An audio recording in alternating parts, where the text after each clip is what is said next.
Boa noite a todos. Boa noite. Meu nome é Carlos Bom Tempo, presidente da Associação Médica de Conselheiro Lafayette. Agradeço a todos a presença. Hoje teremos a aula ministrada pelo nosso colega Carlos Augusto de Albuquerque Damasceno sobre a compreensão da importância da esclerose múltipla na atualidade. Dr. Carlos, neurologista, coordenador do Centro de Atendimento de Doenças Neurológicas Imunomediadas, CADIM, do Centro de Neurologia da Universidade Federal de Juiz de Fora, bem como preceptor da Residência Médica em Neurologia da Universidade Federal de Juiz de Fora. Seja muito bem-vindo, Dr. Carlos, e muito obrigado por aceitar o nosso convite, por intermédio da nossa diretora científica, doutora Daisy. A gente se sente muito honrado aqui com a sua presença, tá? A palavra é sua. Tá bem, boa noite a todos. Muito obrigado aí pela presença, muito obrigado principalmente pela oportunidade e o convite de estar junto de vocês essa noite. Muito obrigado a Deise. E obrigado pela oportunidade de poder levar um pouco para vocês da esclerose múltipla, e eu espero que, ao final desta aula, que cada um possa entender o que está acontecendo com essa doença, né, nos últimos anos, o que aconteceu e o que está acontecendo. E por ser uma doença, sobretudo, de adultos jovens, eu me sinto, assim, eu acho que é um papel nosso também, do médico, disseminar esse conhecimento, né, entre os colegas, para que nós possamos cada vez mais ajudar mais pacientes que venham a apresentar sintomas e que venham a ter esse diagnóstico. Então, talvez a doença neurológica que nos últimos 30 anos mais mudanças ela teve, né, mais evolução, mais avanço nesses últimos 30 anos. Então, daí o motivo da escolha desse tema, e também porque é o tema que eu me dedico mais, vocês vão entender aqui, desde a criação do centro aqui da Universidade Federal. Bem, aqui são as declarações dos meus conflitos de interesse, e, inicialmente, uma breve história sobre este ícone que está aqui, né, essa logo, do CADIM. O CADIM, Centro de Atendimento a Doenças Neurológicas, ele foi criado por esse nosso mestre, uma pessoa que eu tenho muito, assim, respeito e gosto muito, devo muito a ele pela minha formação, entre outros professores, é lógico, que é o Dr. Glaucio Mendes Franco. Ele criou esse centro, né, na Universidade Federal, aqui no Hospital Escola, né, da UFJF, Dr. Glaucio, hoje ele já é aposentado, e ele criou o centro em junho de 2002, e eu tenho a honra de estar à frente desse trabalho desde a criação do centro. Nós atendemos aqui pacientes de Juiz de Fora, Zona da Mata Mineira como um todo, né, e cidades, às vezes, do Rio de Janeiro aqui, que são próximas a Juiz de Fora. O objetivo, quando o Dr. Glaucio cria este centro, era de dar um suporte, um atendimento e ser referência no atendimento a doenças neurológicas imunomediadas, que até então nós não tínhamos essa representação aqui em Juiz de Fora. Para vocês terem uma ideia, as doenças que nós atendemos com frequência neste centro e com as quais eu me especializei, a principal delas, sem dúvida, é a esclerose múltipla, a neuromielite óptica também, que é uma doença que afeta principalmente afrodescendentes, né? É uma doença que pode ser grave, se não identificada no momento correto. Atendemos também pacientes que é uma doença um grupo de doenças, mais uma síndrome, né?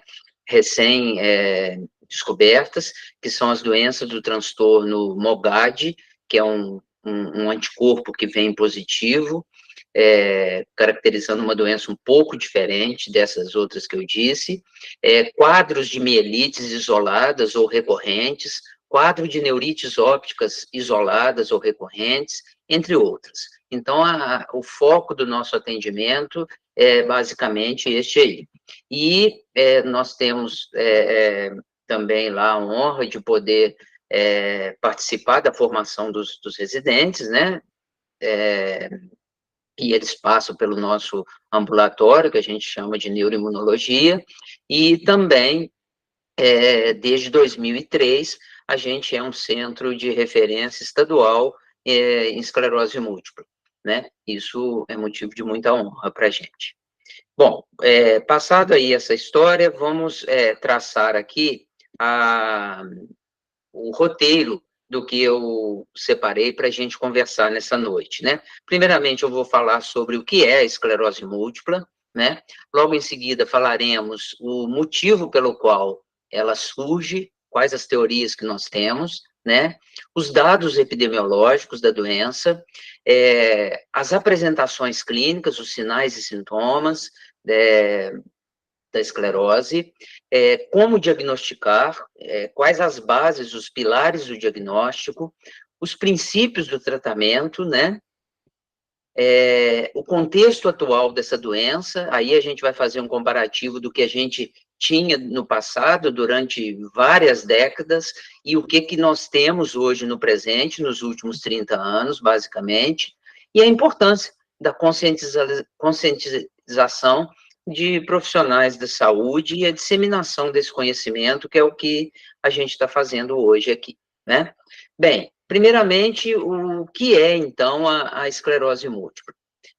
Com certeza, isso aqui seria o alvo da nossa discussão hoje, né?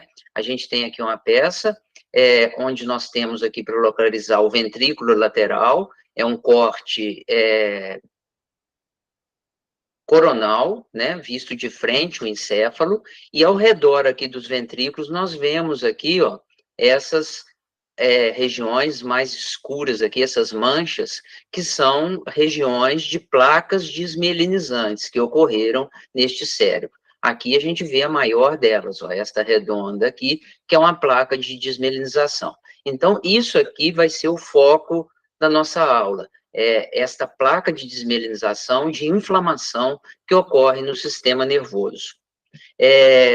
Quais que seriam os alvos da esclerose múltipla, né?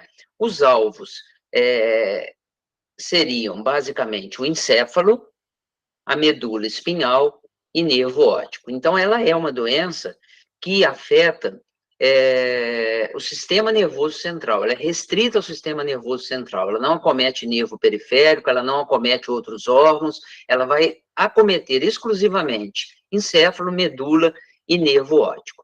E é uma doença autoimune.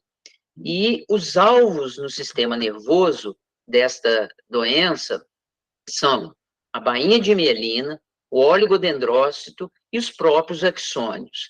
Então, se a gente for lembrar lá, a bainha de mielina, né, são essa estrutura aqui representada, né, que vai fazer com que haja um isolamento para condução do estímulo nervoso de maneira mais rápida, né.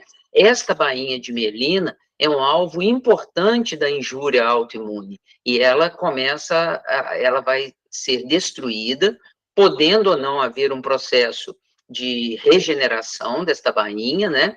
Em graus mais intensos, o axônio, que é a ramificação do corpo do neurônio, também pode ser seccionado, e, principalmente, o alvo principal também de ataque seriam os oligodendrócitos. Para a gente lembrar, o oligodendrócito seria estas células aqui, que vão, o oligodendrócito, ele está aqui, tá, essa rosa, e o oligodendrócito é quem vai formar e manter a viabilidade desta bainha de mielina. Então, o ataque autoimune na esclerose múltipla, ele tem como alvo este oligodendrócito, a bainha de mielina e também o axônio, né, levando à secção neuronal. Naturalmente, vai haver um prejuízo da condução desse estímulo nervoso, né, aqui representado em amarelo, e vai haver uma interrupção, uma falha nessa condução do estímulo nervoso, e, naturalmente, os sintomas vão surgir de acordo com o local onde ocorra essa inflamação. Aqui um esquema, assim, simplificado, né? A fisiopatologia, hoje os mecanismos imunológicos envolvidos na esclerose múltipla são bastante complexos, mas de uma maneira, assim, bem simples. Nós temos aqui a barreira hematoencefálica, a circulação, né? Aqui o sistema nervoso, deste lado, e deste lado a periferia, né? Aqui correspondendo à parte sistêmica, né? Então, sistemicamente, a gente vai ter a apresentação de antígenos aos linfócitos. Estes linfócitos, eles migram, então, do sistema linfático, e esses linfócitos autorreativos, aqui representados as células B e as células T, eles vão migrar através da barreira hematoencefálica.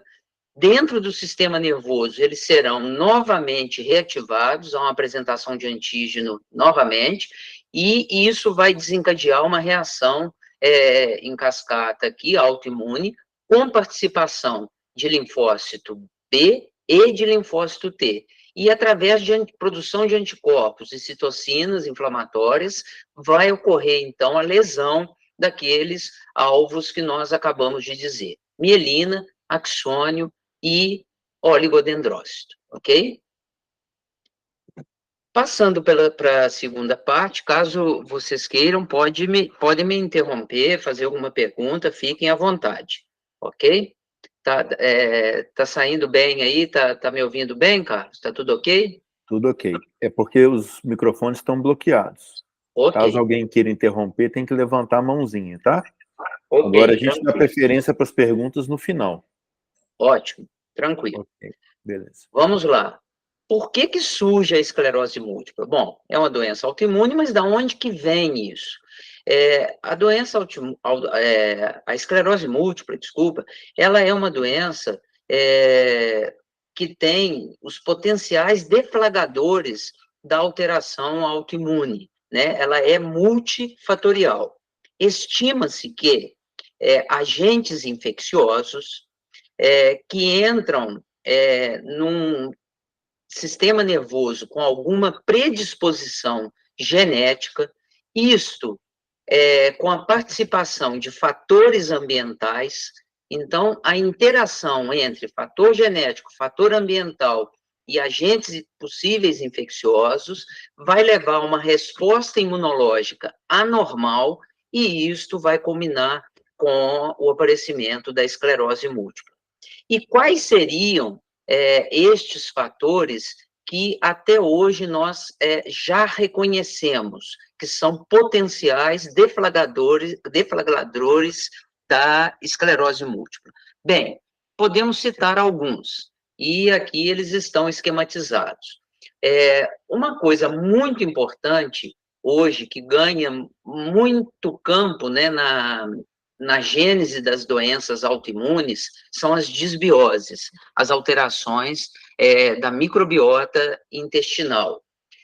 Nós não temos ainda certo para a gente dizer que este ou aquele micro-organismo ou bactéria intestinal vai contribuir para o aparecimento da esclerose múltipla. Se algum micro-organismo estiver diminuído ou aumentado, nós não sabemos isso, mas que há uma relação direta de alterações da flora intestinal sendo gatilhos para o aparecimento da esclerose múltipla, e isso não tem mais dúvida, né? Outro fator muito importante também, que já é bem conhecido, é a obesidade. Como nós sabemos, a obesidade, ela é um estado inflamatório crônico, né? É importante para doenças cardiovasculares, entre outras coisas, e também para alteração autoimune. E isso, na clínica diária, infelizmente, a gente consegue perceber, né? Hoje, boa parte dos novos diagnósticos que a gente faz, não raramente a gente vê algum grau de obesidade associado. Por quê? Porque aquele indivíduo está cronicamente inflamado, né? E a gente sabe que a obesidade, infelizmente, está se tornando cada vez mais frequente. Estudos realizados nos Estados Unidos mostraram também que o excesso de sal teria alguma relação. Eles viram que a incidência da esclerose múltipla, esse trabalho nos Estados Unidos, mostrando que entre aqueles que faziam utilização de fast food, alimentos que têm um alto teor de sódio, que esses pacientes teriam mais predisposição a desenvolver a esclerose múltipla. Aqui também vem outra coisa muito importante, a participação de alguns vírus, né? Hoje sabe-se que o Epstein-Barr vírus é um vírus que tem uma participação importante como gatilho na esclerose múltipla. E o herpes vírus, há também alguns trabalhos que falam do herpes vírus, mas sem dúvida nenhuma, o Epstein-Barr vírus é o mais cotado nesta participação, já tem coisa assim bem estudada. O tabagismo, pacientes portadores de esclerose múltipla que fumam tendem a ter uma progressão da doença maior e incapacidades mais graves, né, devido à progressão da doença. O estresse, não se tem nada assim provado que o estresse possa ser um gatilho para a esclerose múltipla. No entanto, o estresse pode ter relação com o aparecimento de surtos naquela pessoa que já é portador. E isso aí, na prática clínica também, já tive a oportunidade de ver algumas vezes. Uma vez eu tive a oportunidade de ver um surto que se desenvolveu numa portadora minutos após ela ter uma discussão com a irmã. Ela me ligou com queixas, e essas queixas persistiram. A gente pensou que inicialmente fosse só um estresse, e lá, depois, realizamos a ressonância, lá estava a lesão, comprovando a queixa que ela tinha, e que surgiu minutos após aquela discussão, né? Genes, nós temos cerca de, em torno de uns 200 genes mapeados, que podem participar da predisposição para a esclerose múltipla, né? E também a questão da vitamina D é muito importante. A menor exposição ao sol em países que estão muito nos extremos, né? Nesses países, talvez a gente tenha uma incidência, além de maior de esclerose múltipla, não só pela presença por questões raciais, mas também pela diminuição de exposição à vitamina D. A gente sabe que a vitamina D, ela tem um papel anti-inflamatório também, né?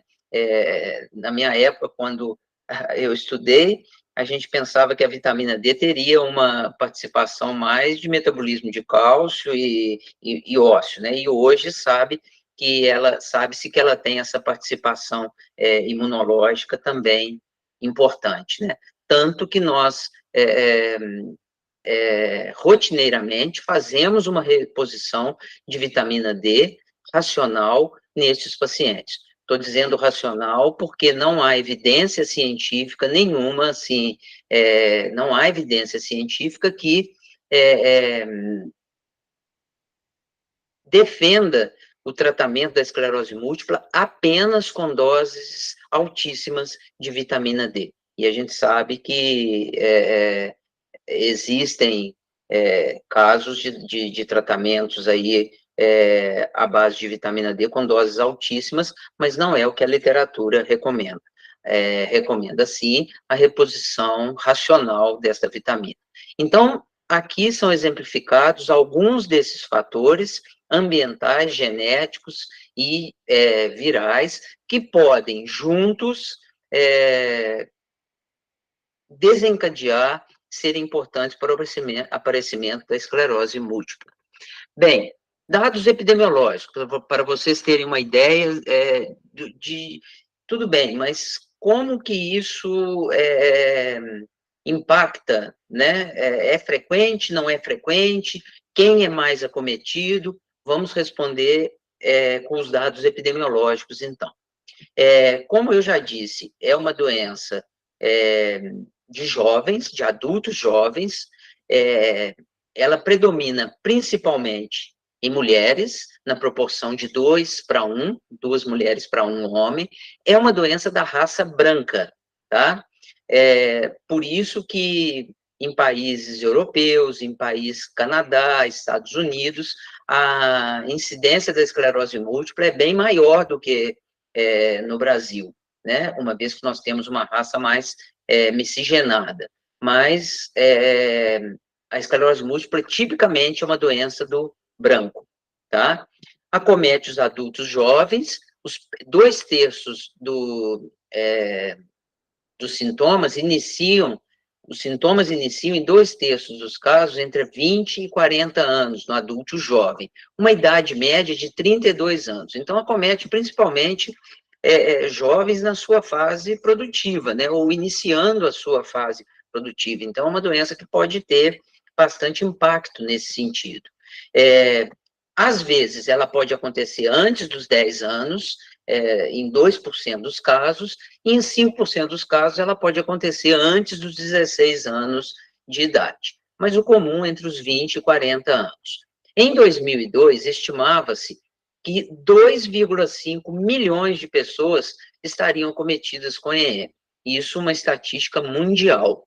Hoje, a última estatística que nós tivemos, publicada em 2020, estima-se que 2,8 milhões de portadores. Então, não é uma doença, assim, é uma doença rara, mas não é uma doença tão rara, infelizmente, né?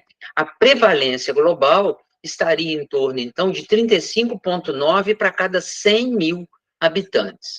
No Brasil, nós não temos ainda uma estatística a esse respeito, assim, nós temos dados isolados, mas uma estatística do país inteiro nós não temos. Então, nós temos dados que variam de 15 a 18 portadores para cada 100 mil habitantes. Se a gente for fazer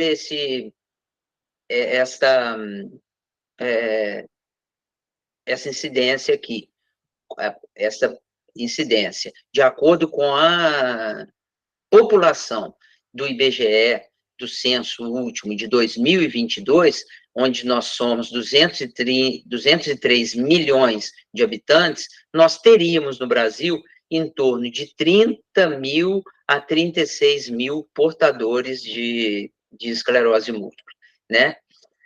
Isso aí seria, então, os dados epidemiológicos que nós temos, mostrando que não é uma doença, então, assim, tão infrequente, né?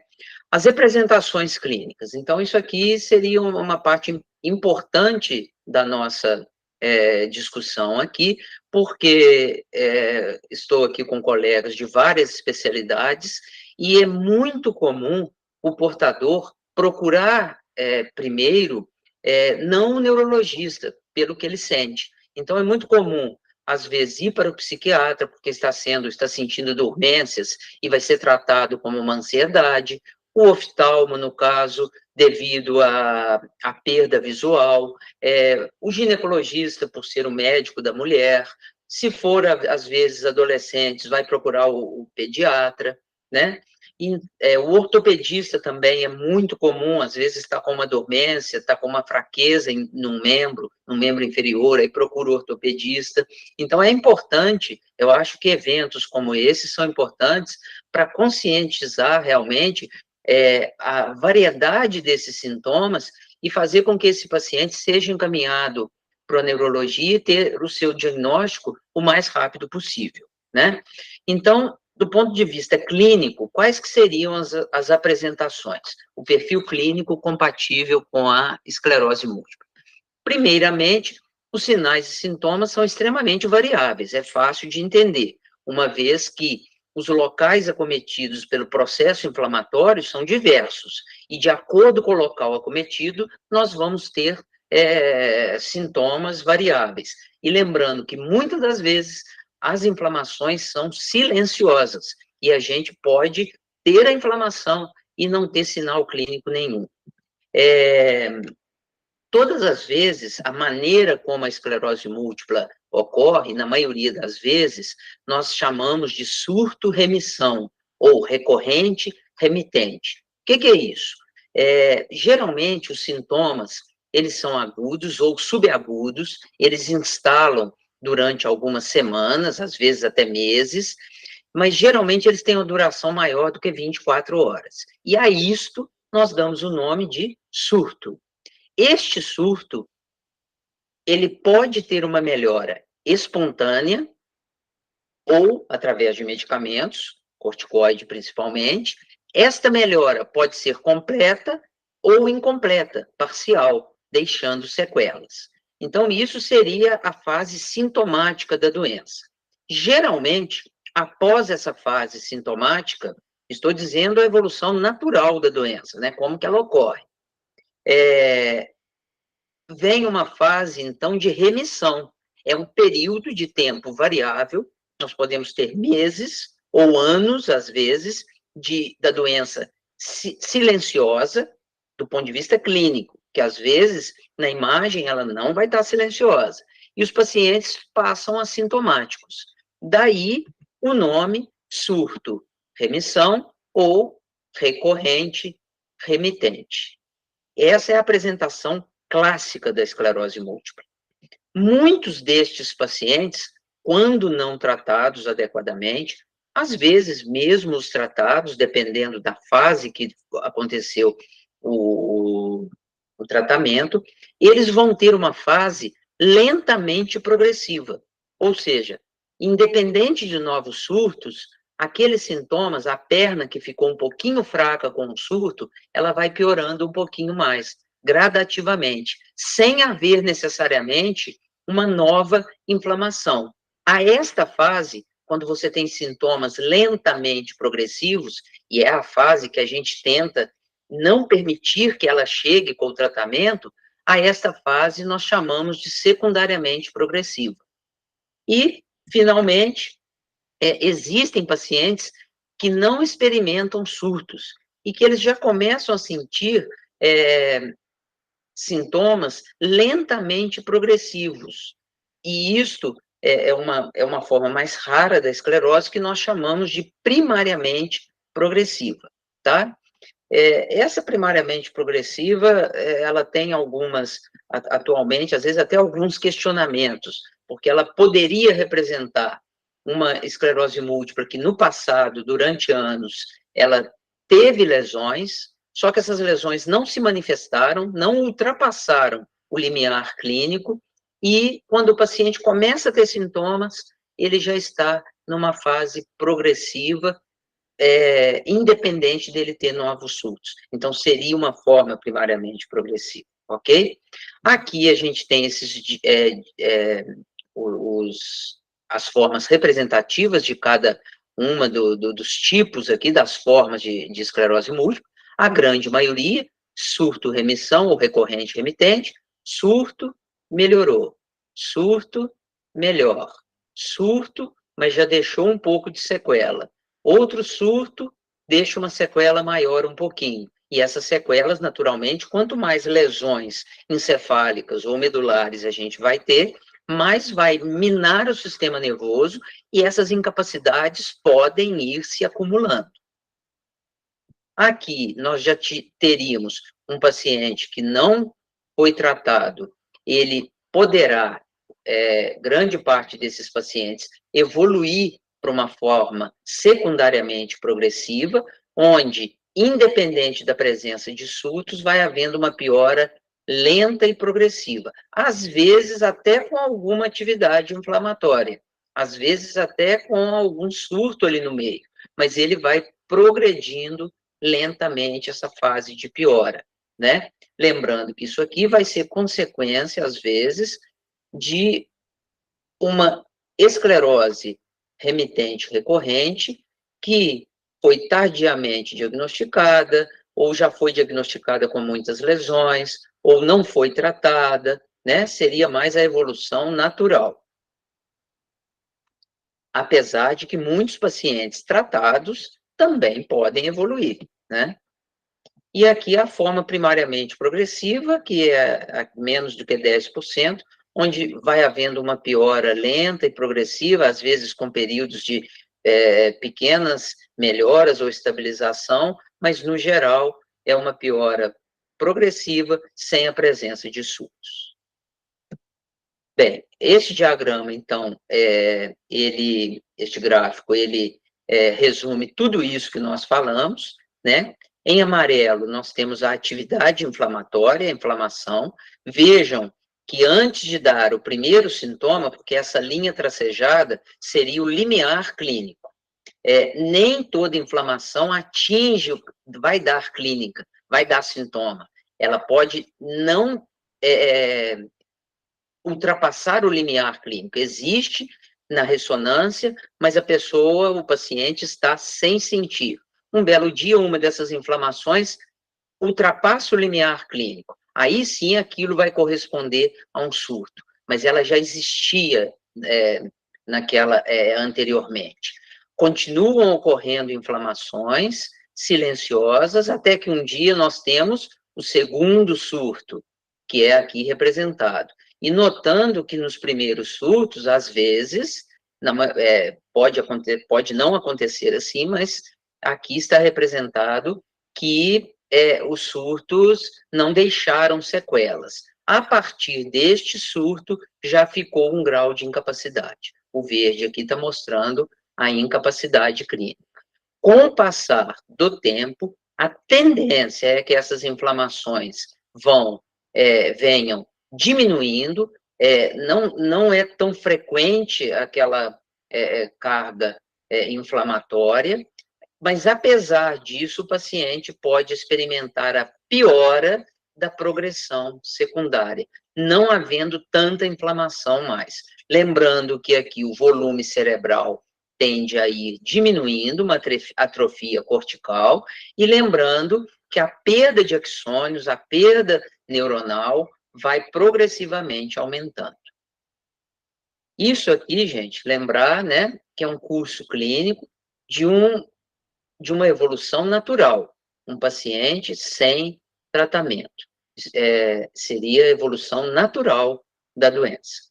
Bem, quais que seriam os principais sintomas? Então, eu vou falar um pouquinho sobre os sintomas agora. Vamos falar um pouco da neurite óptica, da esclerose múltipla. Geralmente, ela acomete a porção mais anterior do nervo óptico, próximo do olho, que nós chamamos da porção retrobulbar, ou posteriormente aqui. É mais difícil ela cometer o quiasma óptico e é mais difícil também pegar aqui após a lesão retroquiasmática.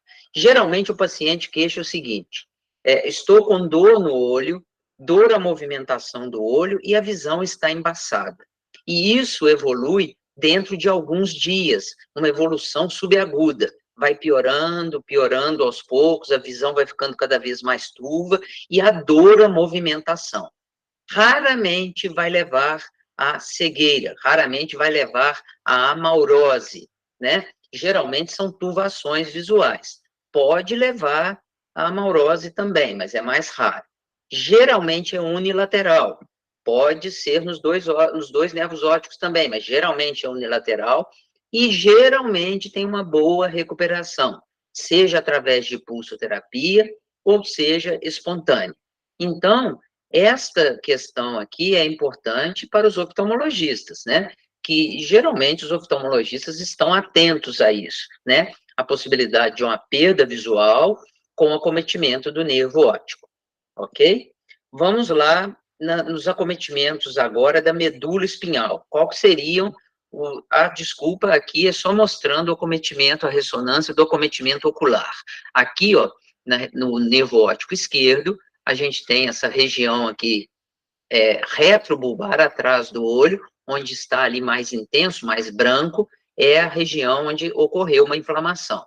Se a gente olhar aqui nessa fase contrastada, coronal, a gente vê aqui, ó, coloquei em cima do nervo óptico que está contrastado. Vou tirar essa bolinha branca aí, ó, que está captando o contraste. A ressonância, quando capta o contraste, é sinal de uma inflamação aguda. Naquele momento está acontecendo. Bem, passando agora sim para a mielite, né?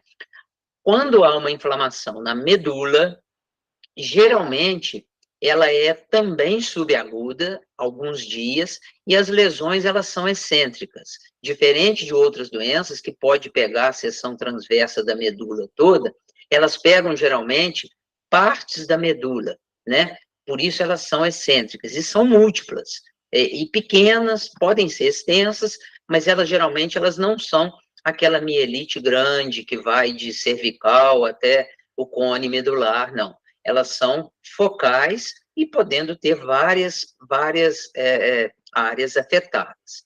Clinicamente, pode se manifestar de várias maneiras: paraparesias, tetraparesias, monoparesias, hemiparesia, quando pega a parte cervical, e geralmente com liberação piramidal, ou seja, com hiperreflexia.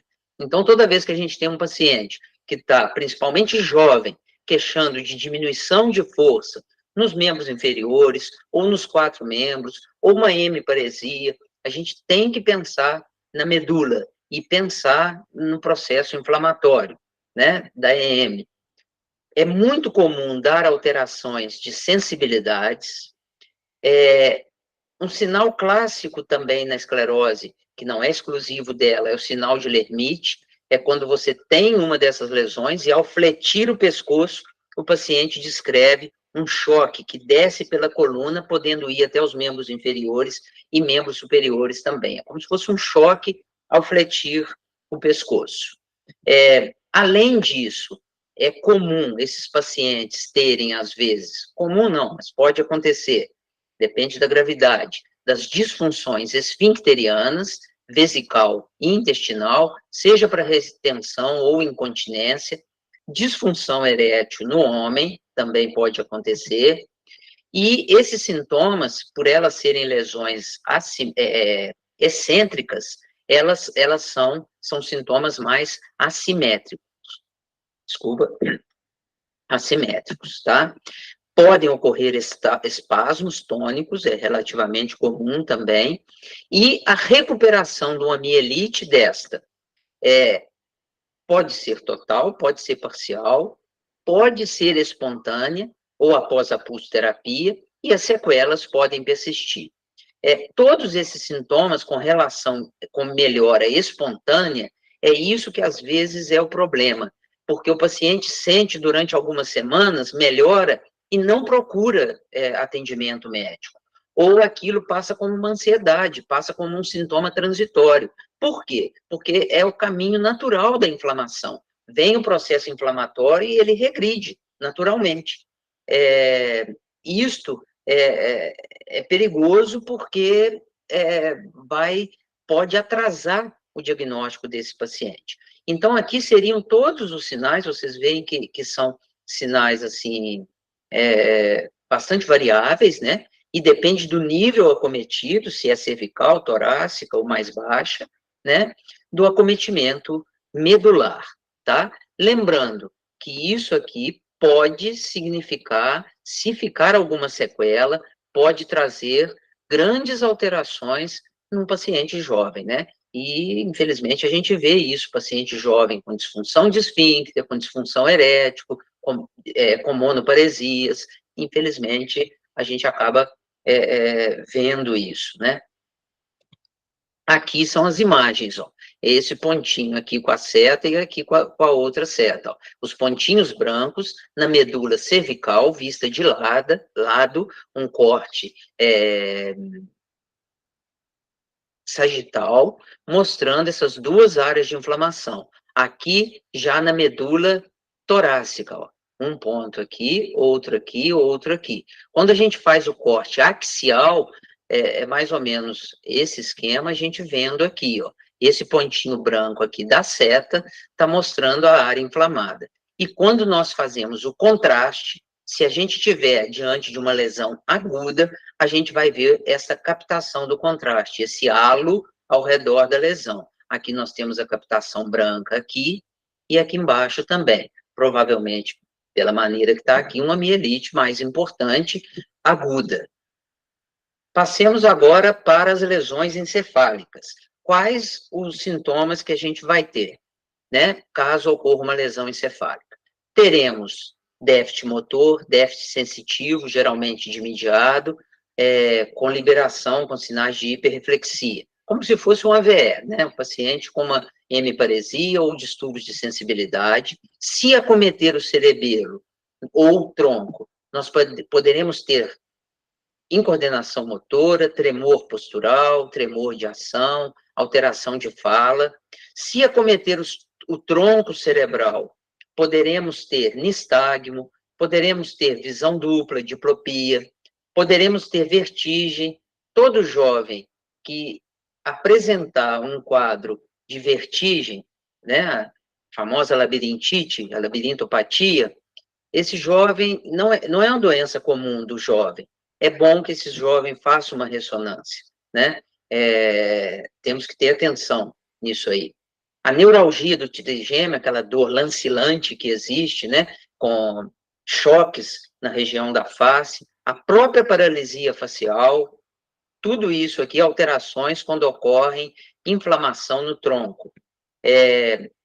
Déficit cognitivo também pode acontecer quando nós temos lesões encefálicas, principalmente funções que demandam atenção e as funções executivas, até precocemente. Tem uma paciente aqui que eu não me esqueço, que ela é enfermeira, que a principal queixa dela era o esquecimento e a dificuldade nos estudos que ela estava sentindo. E quando a gente foi fazer a ressonância, lá estavam as lesões.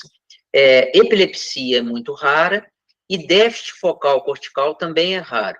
Déficit focal cortical seria como, por exemplo, uma afasia, o paciente deixar de falar, o que é, às vezes, comum no AVC, aqui não é muito comum o déficit focal. Aqui temos as ressonâncias, ó. As ressonâncias, a sequência FLAIR, mostrando todas essas lesões aqui ovalares, ó, e muito periventriculares ao redor do ventrículo. Todas essas brancas aqui são lesões. Quando você faz o contraste, alguma dessas lesões, nessa sequência aqui, elas não aparecem. Você vê que muitas dessas brancas aqui não aparecem, né? Algumas apareceram com contraste. Essas que apareceram, essas 4 aqui, ó, são lesões que estão agudamente inflamadas. Elas estão ativas. No corte axial, essa disposição aqui radial aos ventrículos, né, elas têm essa disposição perpendicular aqui, ó, é muito sugestivo da EM, e aqui mostrando, aqui é a região normal, o pedúnculo cerebelar, aqui a gente tem uma área esbranquiçada, que seria a área lesional. Aqui também, outra área aqui de lesão. Seria o exemplo visto nas ressonâncias, ok?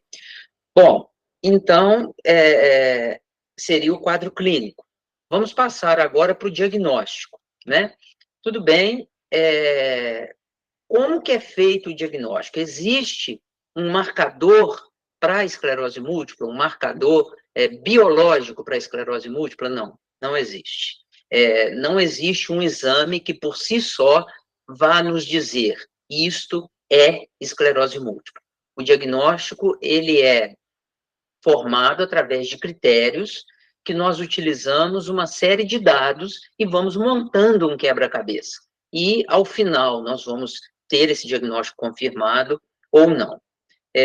Vamos ver um pouquinho como que é feito esse diagnóstico. O diagnóstico, ele é composto de 3 pilares aqui para se fazer o diagnóstico, de acordo com os últimos critérios de 2017 revisados que nós temos. A grande primeira coisa é excluir outras doenças. Não tem como a gente fazer diagnóstico de esclerose múltipla se a gente não excluir outras doenças que possam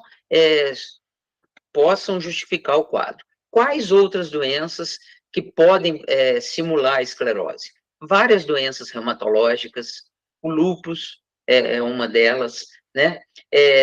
Alguns tipos de viroses, tem a doença de Lyme, que é a doença do carrapato,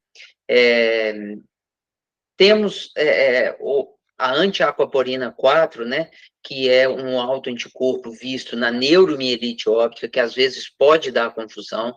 Então, essa exclusão a gente faz através de uma ampla propedêutica de exame de sangue, e, naturalmente, a ressonância nos auxilia também, e o exame de líquor também pode auxiliar nessa exclusão. Se não for feita a exclusão de outras doenças, a gente nem começa a conversar sobre esclerose múltipla, a gente tem que excluir. O passo seguinte, o segundo pilar, seria a disseminação no espaço, cuja base desse pilar é a ressonância magnética. O que é disseminação no espaço? É a gente ver aquelas lesões que eu mostrei para vocês e ver se elas têm características sugestivas de EM. Do ponto de vista espacial, de localização, de formato, aquela lesão, ela é sugestiva de esclerose múltipla ou não? Ela tem que preencher esse critério. E, finalmente, a disseminação temporal, né? Ou seja, com base na ressonância, nos surtos ou no exame de líquor, nós temos a disseminação temporal. Como que é isso? Além de eu excluir outras patologias, além de nós caracterizarmos se no espaço existe a característica da EM, nós temos que também, no tempo, caracterizar a EM. Como? A EM é uma doença que ela sempre se apresenta em tempos diferentes, né? Ela não é uma doença monofásica. Ela acontece um surto ou uma inflamação num dia, meses, anos ou dias após, nós temos outra inflamação, e isso pode ser visto, essa diferença, através de duas ressonâncias, que surgem lesões novas, ou se o paciente queixou de 2 surtos novos, ou se o paciente apresenta um líquor com uma alteração que chama banda oligoclonal presente, que não é exclusiva da esclerose múltipla, mas que fala a favor de ser algo que não é monofásico também. Então, se nós excluímos, se nós temos um formato condizente, uma distribuição condizente na ressonância, e se nós temos coisas em tempos diferentes, nós podemos fechar o diagnóstico da esclerose múltipla.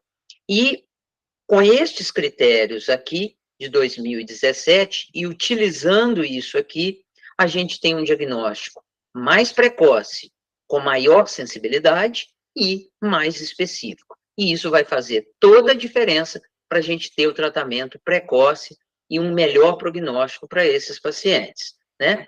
Aqui é só exemplificando mais essas lesões nas ressonâncias esbranquiçadas, tá? Algumas delas, quando tem uma lesão mais profunda, com um dano axonal maior, elas elas ficam pretas em outra sequência, na sequência T1 da ressonância, né? Aqui, nervo óptico esquerdo.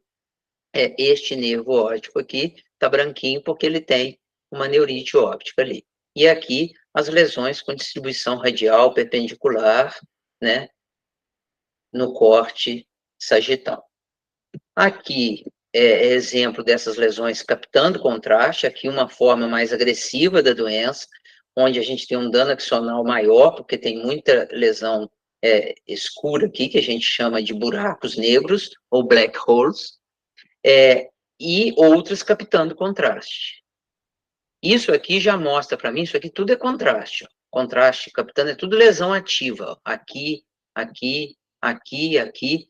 Quando eu tenho lesões que não captam contraste e outras que captam, eu já preenchi aquele pilar do tempo, porque elas são lesões em idades diferentes, umas antigas e as outras atuais, ok?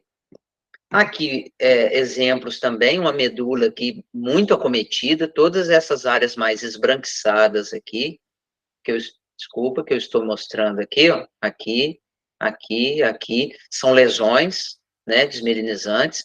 Aqui, a medula, tá? E na região aqui, nessa região aqui, lateral direita, aqui é trocado, a gente vê uma lesão ali excêntrica também. Aqui é o líquor, eu não vou entrar muito em detalhe, mas é a presença aqui, um líquor, o sangue normal, e aqui o líquor, onde tem esses traços que a gente chama de bandas oligoclonais. É uma IgG, é um anticorpo que aparece, geralmente aparece no líquor e não aparece no sangue, mostrando que nós temos um processo inflamatório restrito ao sistema nervoso, né? Ela não está presente somente em esclerose múltipla. Outras doenças podem dar a banda oligoclonal. Porém, ela é presente em mais de 95% dos casos da esclerose múltipla. Bom, princípios do tratamento, né? E aqui a gente vai logo dizer de como era no passado e como é no presente. Mas, para isso, a gente tem que entender quais são os princípios, como que o preferencial que o tratamento seja para que o paciente evolua bem e não acumule sequelas e incapacidades. Vamos lá. Primeiro, naturalmente, esse diagnóstico deve ser o mais precoce possível com o diagnóstico e com a carga lesional cada vez menor, né? Quanto mais carga lesional houver, maior a chance do acúmulo de incapacidade, do acúmulo de sequela. Uma coisa é você ter uma lesão na medula. Outra coisa é você ter uma medula com 10 lesões. A chance daquele paciente ter a sequela é muito maior. Daí a importância do diagnóstico, do tratamento precoce. Outra coisa, é preciso individualizar o tratamento, porque essa doença é uma doença muito heterogênea. O grupo de pacientes, eles são bem diferentes entre si.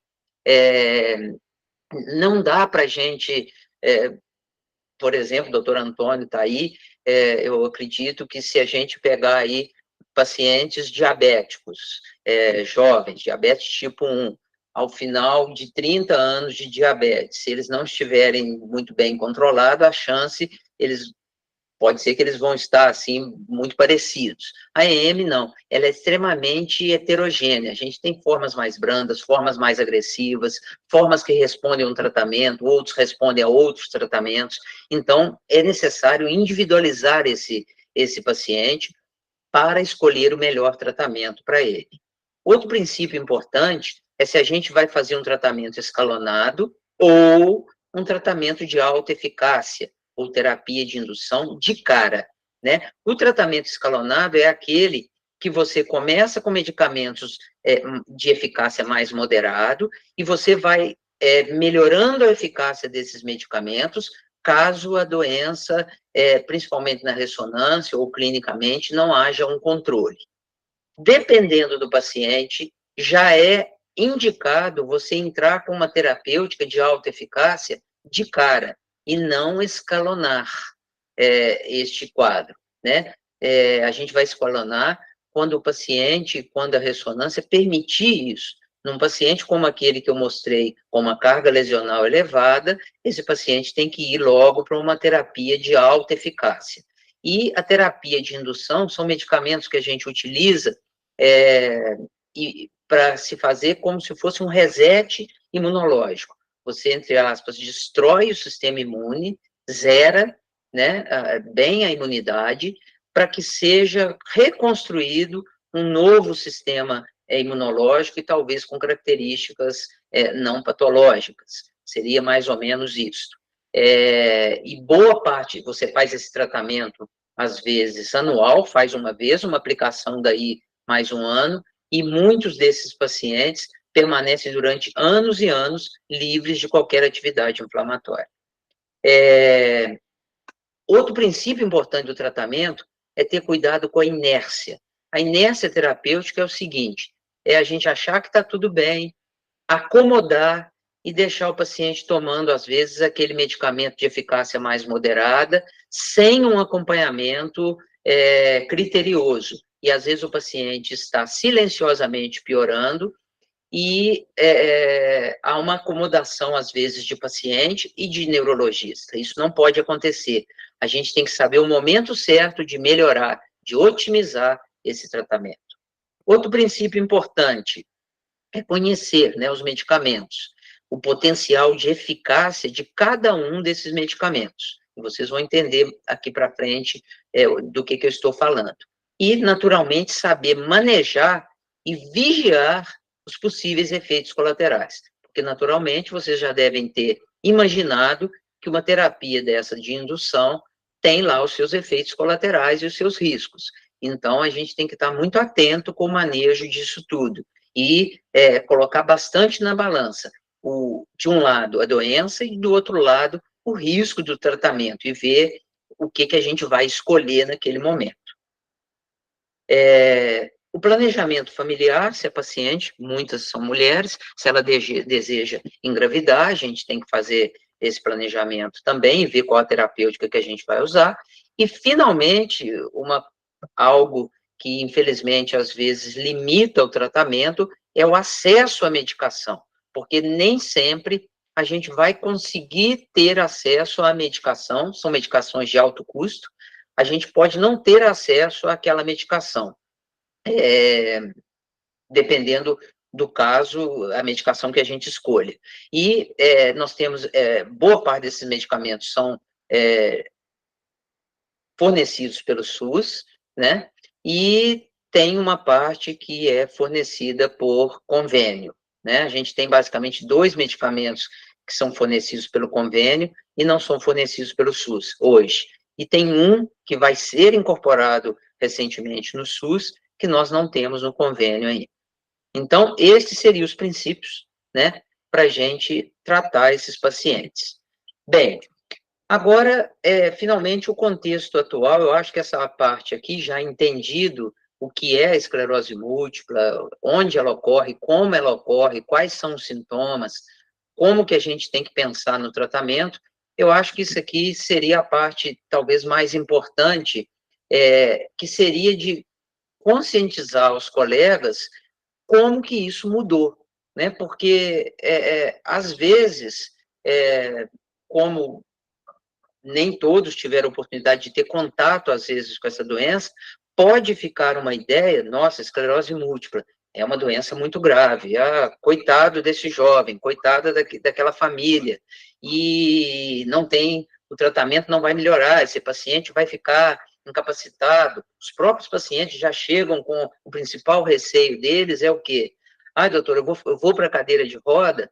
Então, às vezes, pode-se ter conceitos do passado a esse respeito.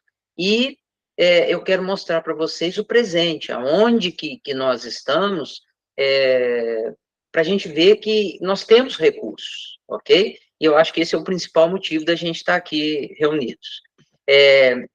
No passado, e isso eu estou falando de 1800 e pouco, em 1868, quando esse neurologista francês chamado Charcot descreveu a doença, ele estudava os jovens, né, através de necrópsias, ele fazia os desenhos das placas inflamatórias, e durante décadas e décadas, eu aprendi assim, eu formei em 1997, e na faculdade eu aprendi o que eu vou falar aqui com vocês, e isso tudo mudou. Eu aprendi, naquela época, que acreditava-se que era uma doença que acometia só a bainha de mielina, jamais acometeria os axônios, os neurônios, e jamais afetaria o córtex cerebral, e não levaria a alterações cognitivas. Se tinha alteração cognitiva, não era esclerose múltipla. Durante anos e anos, a gente pensou desta forma, naturalmente não está correto. Pensávamos também que o diagnóstico, pensávamos não, o diagnóstico, nós não tínhamos a ressonância. Então, o diagnóstico, ele baseava-se principalmente na evolução clínica, e era um diagnóstico pouco sensível e pouco específico. E muitos dos jovens, quando vinham a receber esse diagnóstico, às vezes a doença já estava muito avançada, né? Além disso, o único recurso que tinha no passado para tratar eram corticoides, né? Tratava com corticoide, alguns imunossupressores, mas que não faziam uma mudança efetiva na evolução natural da doença. E, além disso, durante muitas décadas, a grande maioria dos pacientes, consequentemente, evoluía com grandes incapacidades ao longo dos anos, né? E isso acabava impactando na sobrevida desses jovens, né? Só que isso mudou tudo, né? De 2001 para cá, principalmente. Houve uma mudança radical em tudo isso, e o advento da ressonância, que foi em 1983, foi crucial para o aprendizado e maior conhecimento dessa doença. Então, nos últimos 30 anos, o que mudou? A esclerose múltipla, eu já disse isso aqui, vale a pena repetir, eu arrisco a dizer que é a doença neurológica cujo conhecimento mais avançou nessas últimas décadas. Seja o conhecimento fisiopatológico, seja o conhecimento e a interpretação de imagem, seja os critérios diagnósticos e, principalmente, o tratamento. Nos últimos 30 anos, é a doença neurológica que mais avançou nesses sentidos. Bom, nesses últimos 30 anos, nós aprendemos que a doença afeta os axônios, sim, né? Aqui a gente tem a bainha de mielina em amarelo, e aqui o axônio desnudo, o axônio sem a bainha de mielina.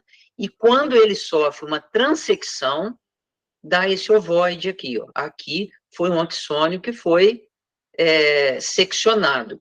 Então, nós sabemos que afeta a bainha de mielina, sim. Hoje, nós sabemos que nós temos lesões corticais, sim, e são muito importantes as lesões corticais, né? E sabemos também que a esclerose múltipla pode levar a acometimento cognitivo, sim, ainda nas suas fases precoces. Então, isso aqui, tudo mudou nos últimos 30 anos. Outra coisa que mudou, nós já citamos aqui, foram os critérios diagnósticos, né? Em 2017, nós tivemos esse mesmo autor aqui, o MacDonald. Em 2001, ele lançou o primeiro critério diagnóstico que colocou a ressonância como critério diagnóstico. Até 2001, não se falava em ressonância como critério diagnóstico de esclerose múltipla. A partir de 2001, esse autor incluiu a esclerose múltipla nos critérios. E várias revisões foram sendo realizadas até a última revisão de 2017, que incluiu também, manteve a ressonância e a presença do líquor também.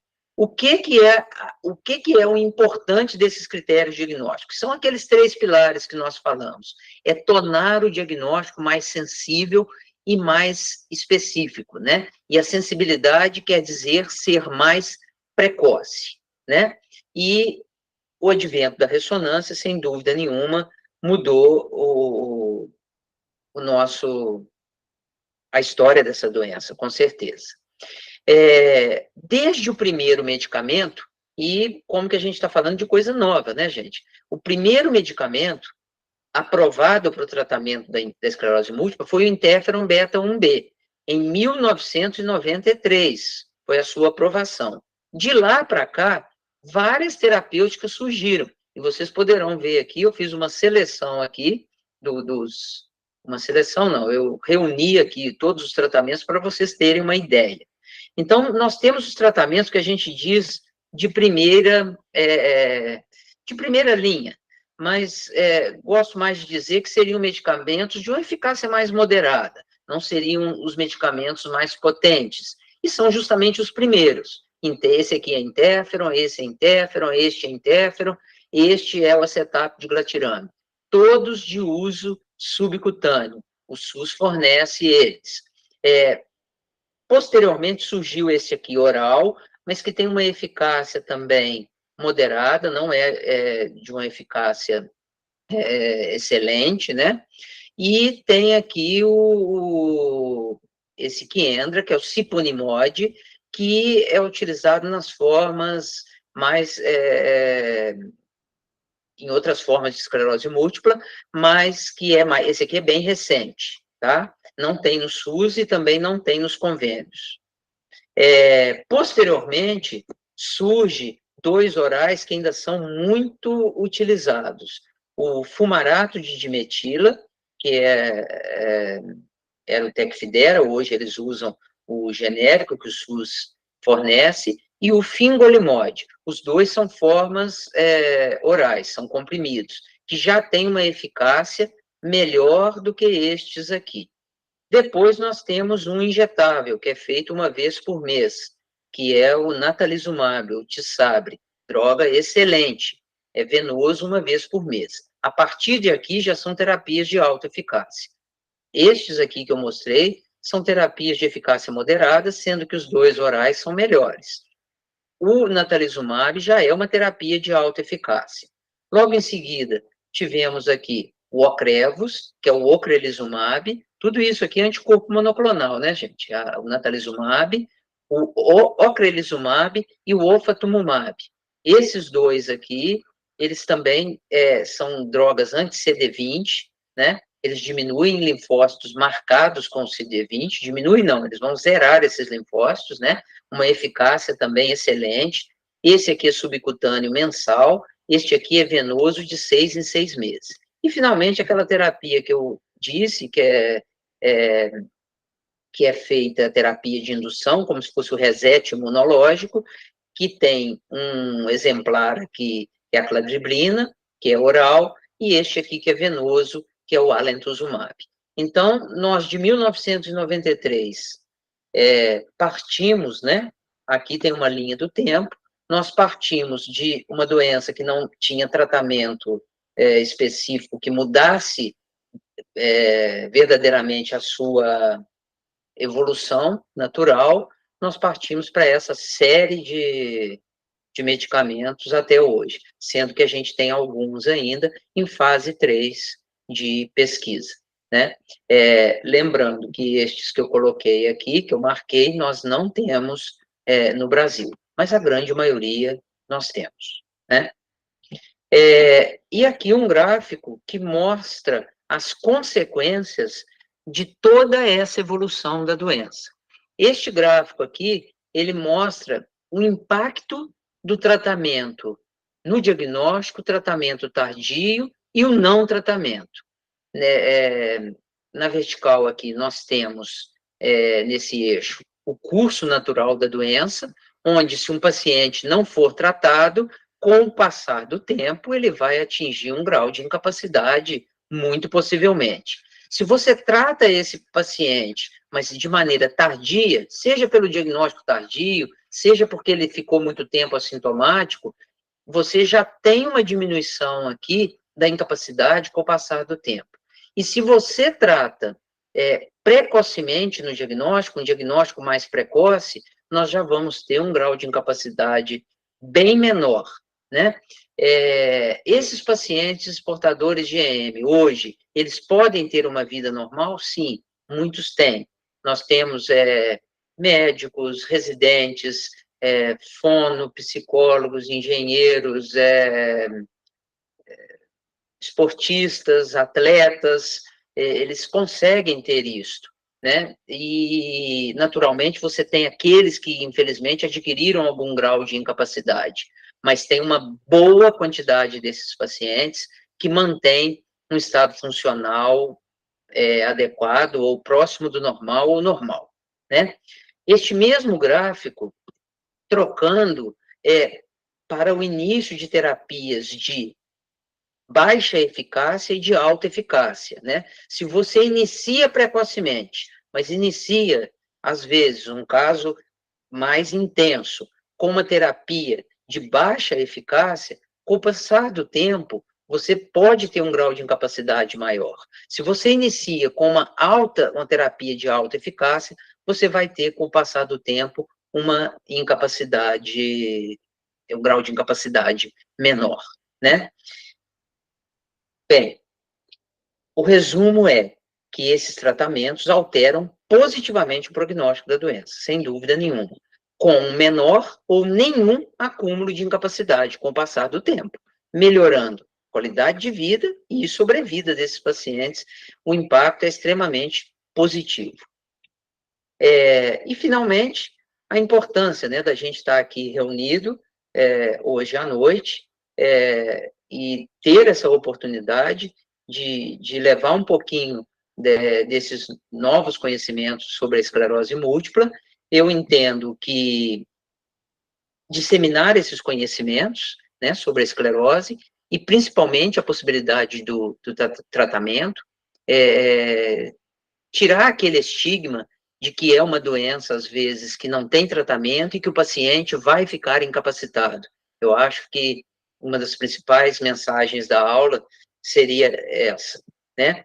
Outra mensagem importante é a gente levar para vocês a importância do diagnóstico e tratamento precoce, porque aqui tempo é cérebro, né? Quanto mais precoce, mais chance esse paciente terá de manter as suas funcionalidades e uma vida normal.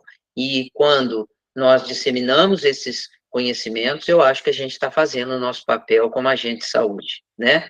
Eu e vocês. Outra coisa importante, a partir do momento que nós conhecemos, a gente pode deixar de discriminar esse paciente, que infelizmente ainda há alguma discriminação, né? Infelizmente, né? Comentários do tipo assim com o paciente: nossa, você tem isso, mas tão cedo? Ou outros comentários: nossa, você vai ficar incapaz, daqui uns anos você não está andando, né? Infelizmente, às vezes tem uns comentários infelizes assim. E, finalmente, é uma oportunidade da gente divulgar o nosso trabalho e outros tantos que existem no Brasil agora, e isso cresceu muito, né? Tendo em vista todas essas possibilidades, para que vocês possam encaminhar, direcionar esses pacientes o mais breve possível, tá bom? Bom, é isso, Carlos, que eu queria falar. Já terminamos aqui. Sensacional, viu, Carlos? Que aula espetacular. Queria ter tido a oportunidade de assistir uma aula dessa há 26 anos atrás. Como que eu deixo de compartilhar aqui? Parar a apresentação. Isso. Isso. Pois é, né, Carlos? É essa sensação, porque essa sensação de no passado, ter ficado aquele conceito que não corresponde hoje à realidade, né? Eu acho que é aí que é o nosso papel de divulgar isso aí. Muito bom. Excelente. Nossa colega Adriana Lacerda aí, cumprimentando. Obrigado, Zarura. E algum colega, caso queira fazer alguma pergunta, eu vou liberar aqui os microfones, tá? Só um minutinho. Liberados.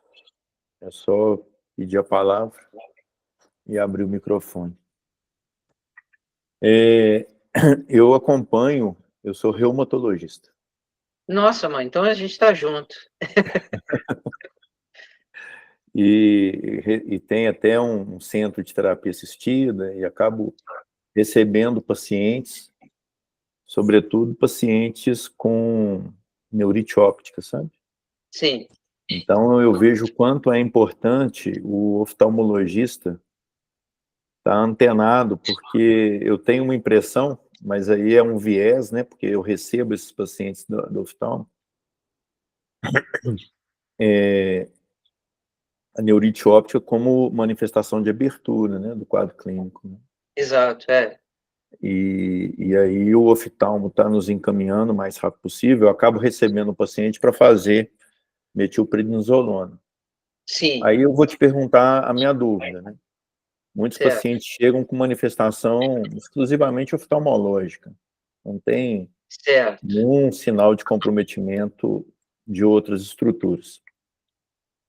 O rastreamento pela ressonância deve envolver todo o sistema nervoso central, encéfalo, medula cervical, torácica e lombar.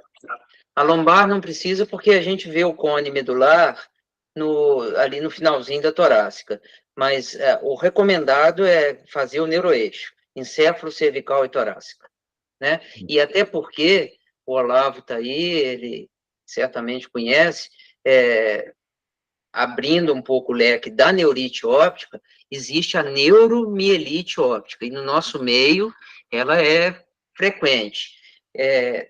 não é frequente, é menos do que a esclerose, mas é uma doença que, contrariamente à esclerose múltipla, ela predomina em afrodescendentes. E a gente tem isso muito na nossa raça, né? A miscigenação. E, clinicamente, já há uma diferença. A neurite óptica da neuromielite óptica, ela é muito agressiva, geralmente. Há uma perda visual grave, podendo levar à maurose, e a maurose permanente, né? Seja nela, ou seja na esclerose múltipla, a presença de lesões, por exemplo, você pode, na neuromielite óptica, você pode não ter lesão no encéfalo e já tem lesão cervical e torácica. Então, isso ajuda muito, porque ela acomete principalmente medula e nervo óptico. Isso ajuda muito no diagnóstico. E como você faz para neurite óptico, que eu aconselharia também, como você é encaminhado para fazer as pulsos terapias, se o oftalmologista não pedir a dosagem do anti-aquaporina 4, por favor, peça, porque ele é o marcador da neuromielite óptica. E quando faz a pulsoterapia negativa é. Aí a gente perde a oportunidade de tratamento. Já estou falando de outra doença, né? Mas é só colocar anti-aquaporina 4, antes de fazer a pulso. Se possível, tira, guarda o soro, faz depois, mas isso aí vai fazer uma diferença muito grande para um diagnóstico de outra doença que é tão ou quanto importante que a gente pode falar um dia, que é a neuromielite. E até complementando aí a sua fala, né, para outrora chamada doença de Devi, que hoje fala em Isso. neuromielite óptica, o fato do paciente ter outros diagnósticos não nos impede de pensar numa superposição. E aí eu vou compartilhar com você um caso que eu tenho no consultório, uma paciente jovem, 20 anos, acompanhava com um diagnóstico bem firme de lúpus eritematoso sistêmico e apresentou um quadro de ativação da doença e evoluiu com uma neurite óptica gravíssima, comprometendo de uma forma bem grave a questão ocular dela, e também um comprometimento medular na altura ali do tronco encefálico. Certo. E, na dosagem, a aquaporina 4 veio fortemente reagente. Então, uma superposição aí de doenças, né? Hoje, essa paciente, ela acabou sendo tratada com pulsoterapia de metilprednisolona, imunoglobulina e rituximab. Teve uma boa resposta, hoje está com uma vida praticamente normal, recuperou a visão, mas foi algo assim muito melindroso, muito dramático. A neuromielite óptica, ela tem mais a superposição com outras doenças autoimunes do que a esclerose. Vem muito com Sjögren também, né? Acontece. Outra dúvida que eu tenho é aí de cunho prático, que eu vejo e não tem essa prática que vocês têm, com relação à pesquisa do vírus JC. Antes de se prescrever o natalizumab, essa pesquisa ela é factível? Consegue se fazer com alguma facilidade, sobretudo no que tange os pacientes do SUS? A pesquisa do JC, Carlos, é o seguinte: o natalizumab, né, você sabe que ele tem o risco de desenvolver a LEMP, né, a leucoencefalopatia multifocal progressiva causada pelo vírus JC, um vírus oportunista que aproveita ali da imunodepressão do sistema nervoso para causar a LEMP. Quando o natalizumab foi estudado, ocorreram, se eu não me engano, 2 mortes por LEMP, e eles paralisaram os ensaios clínicos. E o pré-requisito para continuar com os ensaios clínicos foi que eles desenvolvessem uma técnica e um método para se rastrear o vírus JC. E assim eles fizeram. Então, hoje, todos os pacientes que a gente quer usar o natalizumab, ou naqueles que a gente já usa o natalizumab e a gente quer monitorar a dosagem do vírus JC, é uma sorologia, o laboratório fornece isso, gratuito. E você colhe, no caso aí, deve ter laboratório de referência para colher aí perto em BH, então o paciente vai até BH, não sei se, ou pode credenciar um laboratório, de repente, em Lafayette, colhe, e esse exame é encaminhado para a Dinamarca e você recebe no seu consultório a sorologia, positiva, negativa e o valor dela, com eu posso te passar depois o telefone do representante do laboratório, que ele cadastra você para que você possa fazer o pedido da sorologia. Você vai ter acesso a isso tranquilamente. Muito bom. É porque no dia a dia, pelo menos na nossa realidade aqui em Conselheiro Lafayette, nós não temos um serviço de referência em esclerose múltipla, né? E nem um hospital-escola, nada nesse sentido. Eu tenho visto alguns pacientes com muita dificuldade com relação a essa questão do vírus JC, sabe? Porque a sensibilidade desses métodos que nós temos não é boa. A verdade é essa.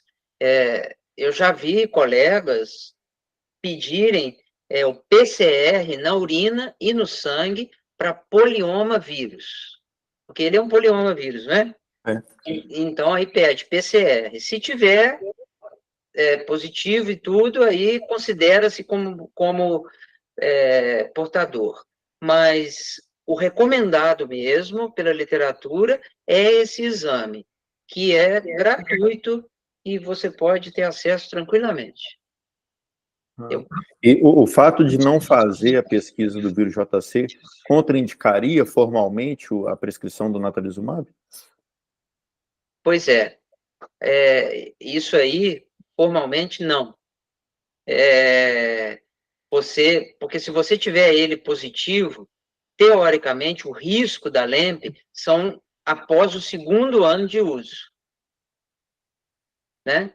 Então, você teria 2 anos aí de relativa tranquilidade para utilizar, né?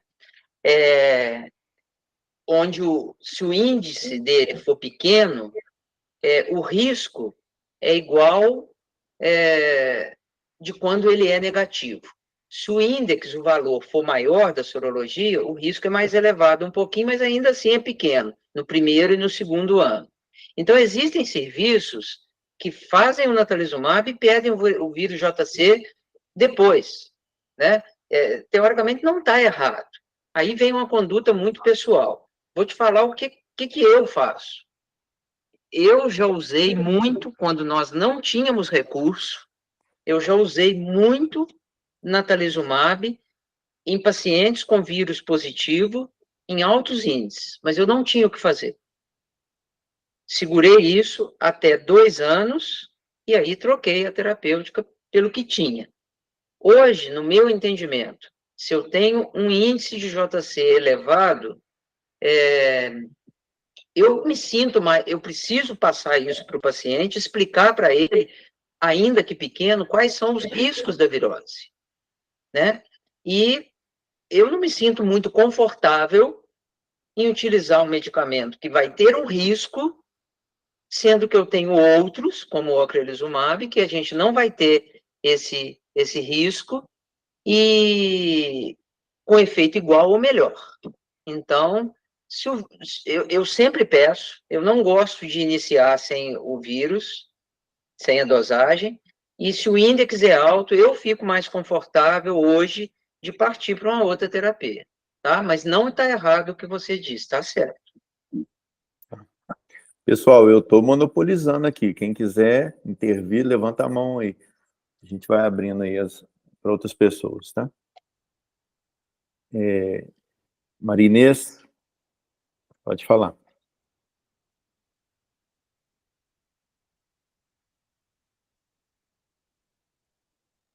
Maria Inês? Oi, tá escutando? Sim, estamos te ouvindo. Boa noite, Carlos. Boa Quero noite. agradecer essa oportunidade, né, de assistir uma palestra dessa. Arrasou, né? Muito brilhante, didática, objetiva. A Muito minha obrigado. dúvida é o seguinte: apesar de ser virose, tem um componente que pode ser genético, você acha que caberia aí, nos pacientes, fazer aconselhamento genético? Não, não porque vou te citar um exemplo aqui prático, né? Aumenta o risco? Sim. Se existe um filho de uma portadora de esclerose múltipla, comparado com a população geral, este filho ele terá um risco maior de ter a doença, mas não necessariamente. Não necessariamente. Ele pode ter esse risco, mas não quer dizer que ele vai ter. Vamos dizer que nesses 22 anos aqui de trabalho, eu tenha passado pela minha mão quase uns 500 portadores. Naturalmente, todos não fazem acompanhamento, a gente se perde alguns no caminho, não tem esse número, mas quase em torno de uns 500. Eu não tenho 10 pacientes que têm na mesma família, seja de primeiro grau ou primos, eu não tenho 10 pacientes que tenham história familiar de EM. Agora, que tem história familiar, se for ver história familiar de doença autoimune, reumatológica e tudo, aí esse número já aumenta um pouquinho. Para você ter essa ideia também, outro fato importante, eu tenho 2 famílias aqui que têm gêmeas univitelinas, idênticas. Uma tem a doença, a outra não. A outra família é a mesma coisa, uma tem a doença, a outra não. Então, elas são geneticamente idênticas e foram criadas no mesmo ambiente. E uma desenvolveu e a outra não desenvolveu. Então, não cabe, assim, aconselhamento genético, porque não é uma coisa ainda pré-definida, e não quer dizer que vai ter, né? Pelo contrário, a gestação, a gente até estimula para que ela seja mãe, um dos grandes medos dessas portadoras é se elas vão poder ser mãe e cuidar da criança, então a gente até estimula isso. Obrigado. Tá bom. Deixa eu completar só uma pergunta aqui, porque na ELA tem esse aconselhamento, né? Porque tem um colega nosso que teve a filha e teve outros com a mesma doença. Ela seria parecida? Não, ela é uma doença degenerativa, grave, que afeta só os neurônios motores, e existe ela familiar, tem uma forma de ela que ela tem característica familiar, aí cabe o aconselhamento mesmo. E é uma doença que não tem tratamento, e é uma doença, infelizmente, fatal. Mas não é uma doença inflamatória, é uma doença degenerativa, né? Não tem nada a ver com, apesar das duas terem o nome esclerose, mas são coisas completamente diferentes. Certo. Obrigado. Obrigado. Disponha. Mais algum colega? Eu vou aproveitando aqui, então. Posso falar? Claro. Ô, Carlos, excelente, uma ótima aula. Nossa, eu fiquei... Né, Carlos? Os 2 carros, né, bom tempo. Foi tão bom, muito bom. Obrigado. Eu queria saber, essa dosagem de vitamina D, qual que é a dose que a gente tem que manter? Deise, não tem... Até para doenças neurológicas mesmo. Não tem uma recomendação para isso, não. Né? Não tem consenso para isso, não. Mas, no Brasil, por algumas circunstâncias, foi necessário que a Academia Brasileira de Neurologia se manifestasse a respeito disso, né? Porque, infelizmente, aí existe uma tendência, não sei se na Reumato existe isso, Carlos, nunca tive essa curiosidade, mas estou perguntando já se existe uma tendência de, às vezes, tratamentos em doses cavalares com vitamina D e exclusivamente com a vitamina D, né? Existe isso na Reumato? Não. Não, na esclerose existe, né? Protocolos aí. Eu já vi esclerose falando doses cavalares de mas vitamina D. isso não é... o que a ciência recomenda, né? E aí, isso fez com que a Academia Brasileira se manifestasse, há alguns anos já, e fizesse uma recomendação do uso da vitamina D na esclerose múltipla. E a dose segura recomendada, porque, por outro lado, é provado que doses pequenininhas, por exemplo, antigamente a gente dava lá na osteoporose, lá, se eu estiver errado, me corrige, viu, Carlos? Era 400 UI, era isso? É a 400 quantidade que vem nas reposições de cálcio. de cálcio, exatamente. E essas doses, 400 UI, 1000 UI, viu que isso não muda o perfil imunológico, como dose anti-inflamatória. Então, a gente precisa de um pouquinho mais. Agora, esse pouquinho mais é quanto? Bom, a gente não sabe. Mas uma dose segura e recomendada pela academia, se eu me lembro bem, eu sei que o limite é 100, a inferior eu não estou muito lembrado, mas seria em torno de 60 a 100 na dosagem sanguínea. 100 seria o limite tóxico, não se deve ultrapassar 100. É a recomendação que a gente tem. Na reumato, sobretudo no lúpus, que é uma doença que o paciente deve evitar a exposição solar e acaba tendo deficiência, não tem um estudo randomizado, controlado, nem meta-análise, nem nada disso. Mas existem protocolos baseados em opinião de especialista, Sim. recomendando que o nível da vitamina D fique em torno de 40 a 60. Em pessoas sem comorbidade, abaixo de 60 anos, o valor de referência é 20. Acima de 60 anos ou com comorbidade, o valor de referência é 30. E o nível considerado potencialmente tóxico é a partir de 150 nanogramas por decilitro. Tá. Esse consenso da academia, eles colocaram de 100 para baixo, né? Mas assim, tem que ficar em torno de quanto? A gente não sabe também. É uma reposição nacional, né, Deise? E não é inócuo, né? Então, existe aí um risco muito grande de trazer complicações. O Antônio Rubatino está aqui presente, ele pode complementar isso, mas a hipervitaminose D, ela traz processo de calcificação, lesão renal, né? E tudo mais. Depois o Antônio, se quiser complementar aí, Antônio Rubatino.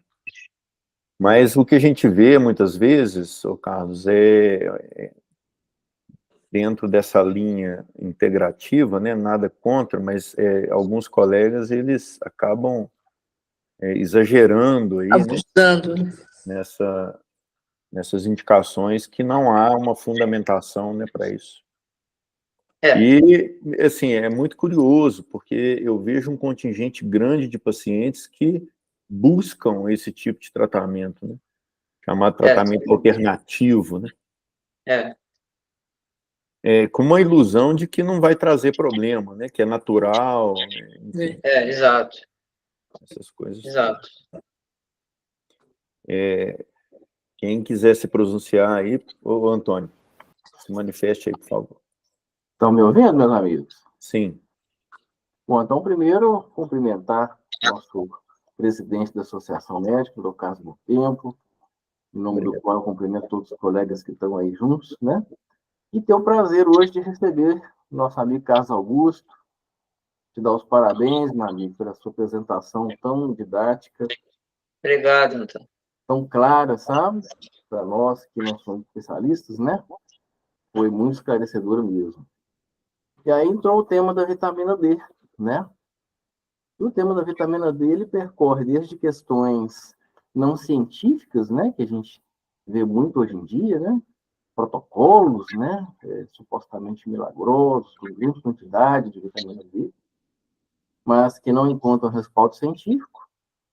E nós passamos também por questões específicas de especialidades. A gente vê, às vezes, por exemplo, colegas que trabalham com joelho, que recomendam determinados níveis de vitamina D. Você agora, Carlos, citou aí dentro da reumatologia, né? Que se considera como adequado.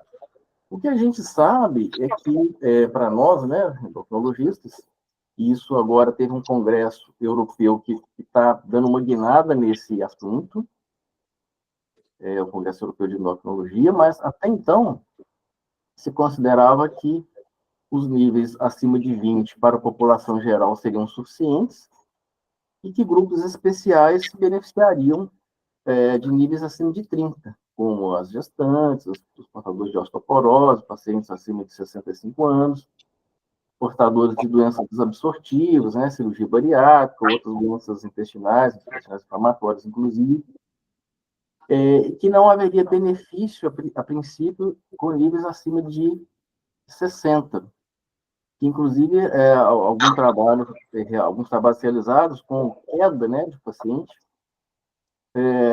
avaliando o parâmetro queda como benefício da vitamina D, considera que os melhores níveis seriam entre 30 e 60 para esse quesito.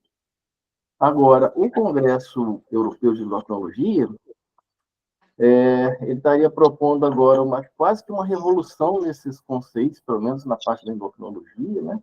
Inclusive parando de recomendar a dosagem de vitamina D como rastreamento geral na população e recomendando o uso de doses praticamente empíricas em 4 populações, que seriam pacientes abaixo de 18 anos, para prevenção de raquitismo, osteomalácia, pacientes acima de 75 anos, justamente com o intuito de prevenção de quedas, gestantes, né, e pacientes com pré-diabetes.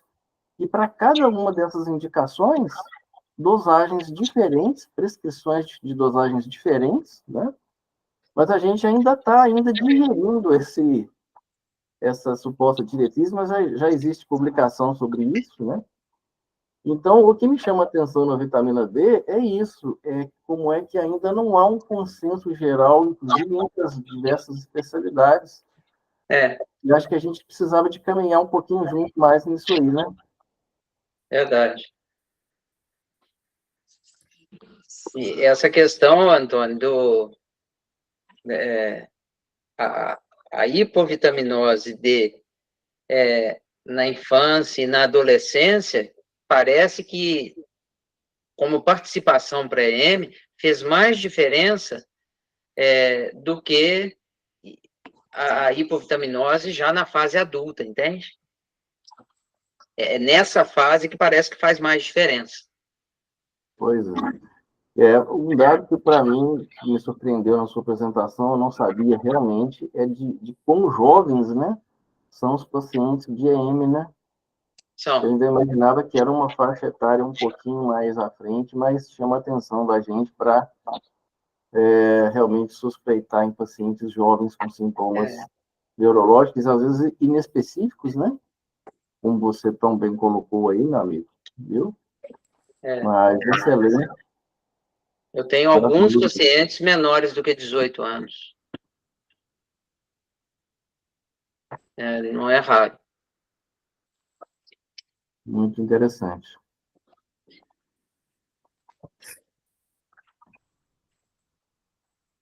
Algum colega? Eu vou aproveitar aqui, sabe? Aí, caso alguém queira se manifestar, só levantar a mão. O Carlos, eu tenho 2 pacientes no momento, lá no Centro de Terapia Assistida, com esclerose múltipla primariamente progressiva em uso de ocrelizumab. Sim. E uma coisa que me deixa intrigado, por que não houve a incorporação da primariamente progressiva no protocolo clínico de diretrizes terapêuticas do SUS? Porque, assim, claro, minha casuística é insignificante, mas são 2 casos, né? Então, não é algo desprezível, né? E o protocolo não contempla, ele dá uma luz muito forte à remitente recorrente, que tem que ser mesmo, é a mais frequente. Em segundo plano, a secundariamente progressivo, mas ele coloca primariamente progressivo como critério de exclusão para a aplicação do protocolo. E tem uma explicação para isso? Olha, eu acredito, eu não sei, tá? Realmente o que se passa na cabeça do pessoal, né, que faz, eu não sei. Mas eu acredito, né, eu penso que talvez o fato de ser uma forma que responde, que não responde bem às terapêuticas, onde o ganho da terapêutica não é tão grande, que levou eles a darem prioridade para outra população. E também pela incidência, que não é uma incidência, não é tão frequente quanto a remitente recorrente, né? Então, eu acho que pela população ser menor e pelas drogas, o ocrelizumab foi o primeiro, né, em todos aqueles medicamentos que a gente falou, o ocrelizumab foi o primeiro que sugeriu algum benefício em potencial na diminuição da progressão, né? Então, eu acho que... E para remitente recorrente, o próprio ocrelizumab pelo SUS não é liberado ainda, ele nem foi incorporado, né? Eu acredito que seja por isso, tá? Agora, existe aí as dúvidas sobre a primariamente progressiva, porque quando a gente está falando de primariamente progressiva, a gente está falando de clínica. Clinicamente, ela é primariamente progressiva, né?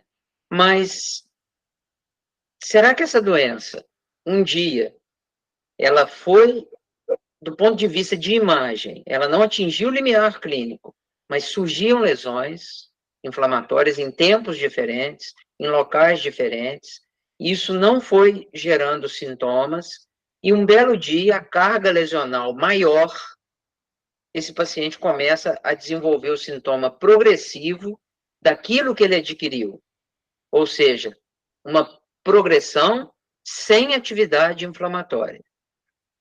E aí a gente está convivendo com sequelas que vão progredir. Então, será que nesse doente a terapêutica estaria indicada realmente? Será que é por isso que ela não funciona, né? Ou a gente sabe que existe a progressão, que a maneira da gente determinar atividade ainda é muito precária. Não é igual o VHS para artrite reumatoide, né? Que vocês têm o marcador ali. A gente não tem. Então, existe progressão com atividade, com inflamação, e existe progressão sem inflamação.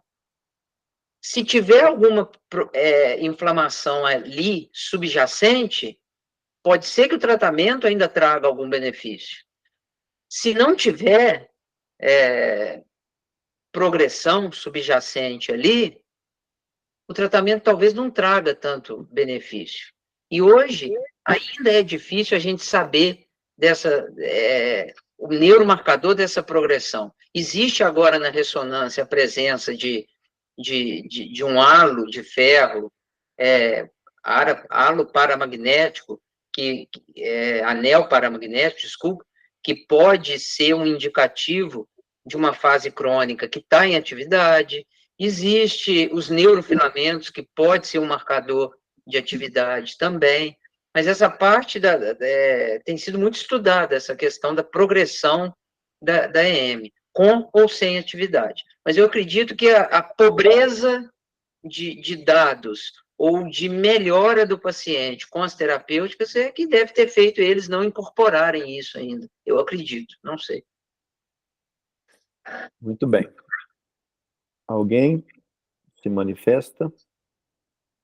Bom, então vou fazer mais uma pergunta aqui. No caso da síndrome clinicamente isolada, a gente tem alguns casos que eu acompanho, eu não sou neurologista não, tá? Os neuros é que mandam para a gente lá e aí eu acabo acompanhando junto, tá? Ah, que bom. Eu vejo muita ansiedade nesse paciente porque ele fica naquela expectativa de a qualquer momento ter um novo surto e muitas vezes eles estão até sem medicação. Verdade. Existe uma perspectiva desse paciente utilizar uma medicação que possa postergar esse surto ou evolução da doença. É claro que ele não preencheu o critério, né? Porque o critério tem que ter a questão aí do tempo, né? Do Mas, tempo, enfim. exato. Mas, assim, aí quando você Você fala percebe que... isso também? Essa ansiedade do paciente naquela Não, expectativa? sem dúvida, é muito difícil, né? Mas aí você está dizendo que é uma síndrome clínica isolada, traduzindo aqui para os colegas que não têm intimidade com isso, seria um paciente que teve um surto, tem algumas lesões condizentes e não tem mais nada. A gente não tem o tempo ainda. A gente tem o espaço, o formato dos pontos, excluiu tudo, não apareceu nada reumatológico, e o paciente está com aquilo vai voltar ou não?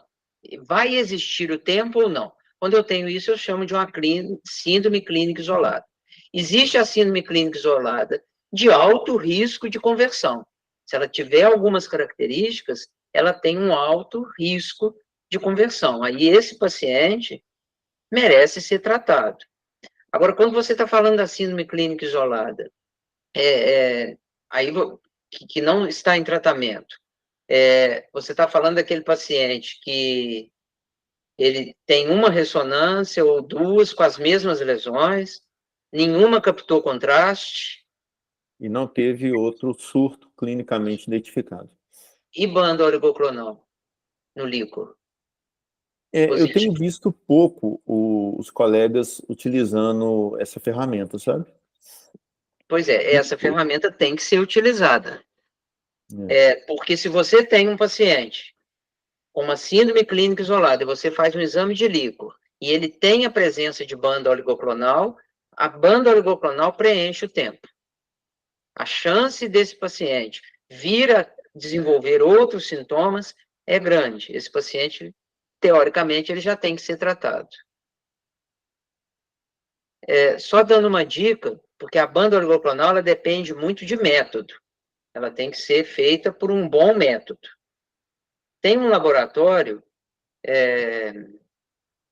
do Rio de Janeiro, tradicional de líquor, ele é só de líquor, né?